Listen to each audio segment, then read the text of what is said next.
In this critical moment of our nation's history, it's essential that there is an educator serving as Secretary of Education. I want to make that clear again. An educator, someone who's taught in the classroom, comes out of the classroom.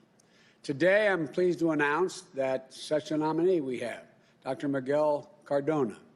Like other cabinet nominees and appointees, he's brilliant, he's qualified, and he's tested. And he's going to join the Biden-Harris cabinet, and it's going to be a historic cabinet. Already, there are more people of color in this cabinet than any cabinet in the history of the United States. There are more women than ever. First openly gay cabinet member. It's a cabinet that looks like America. It taps into the best of America. But we also need someone who knows what it's like, what it takes to get through this crisis.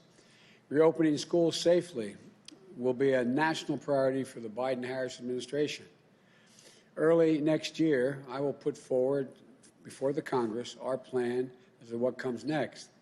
But I assure you it includes funding to keep educators on the job, just like we did during the Recovery Act. It also includes asking Congress to provide funding needed so we can achieve the ambitious but doable goal of safely opening a majority of our schools by the end of our first 100 days.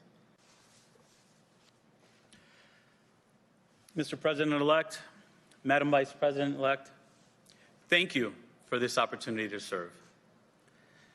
I know how challenging this year has been for students, for educators, and for parents.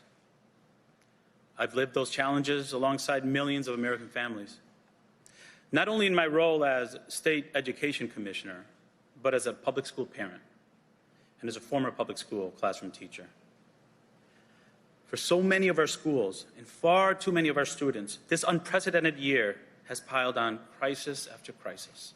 Though we are beginning to see some light at the end of the tunnel, we also know that this crisis is ongoing, that we will carry its impacts for years to come, and that the problems and inequities that have plagued our educational system since long before COVID will still be with us even after the virus is gone. So it's our responsibility, it's our privilege to take this moment and to do the most American thing imaginable, to forge opportunity out of crisis, to draw on our resolve, our ingenuity, and our tireless optimism as a people. We must embrace the opportunity to reimagine education and build it back better. We must evolve it to meet the needs of our students. There's a saying in Spanish that we say, en la unión está la fuerza. We gain strength from joining together. And I'm grateful for the trust you've placed in me, Mr. President-elect and Madam Vice President-elect. I look forward to getting to work on behalf of America's children and the families and the communities and the nation they will grow up to inherit and lead. Thank you.